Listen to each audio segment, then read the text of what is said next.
ఎప్పుడు జ్ఞానపత్రంలోనే ఉండేవారు.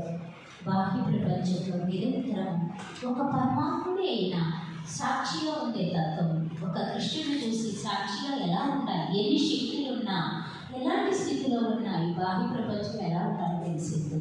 అలాగే నిరంతరం ఒక సిటీ సాయిని చూసినప్పుడు తెలుస్తుంది, ఒక అన్నమయ్య చూసినప్పుడు తెలుస్తుంది. ఎందరో మహాశక్తి విభిన్నటువంటి వేరుగారు. నిరంతరం మన సాధన అద్భుతమవుతుంది. నేచర్లో ఉన్న డివైన్ పవర్ని మన లోపలికి తీసుకోవడానికి మెడిటేషన్ ఒక మార్గం. చక్కగా హాయిగా ఎందరో మహానుభావులు భూమి మీద నడయాడి మనకు మార్గాన్ని చూపించారు. ఆ మార్గాన్ని మనం ఉన్నతంగా ఎదగాలి. మనిషి జీవితం చాలా గొప్పది.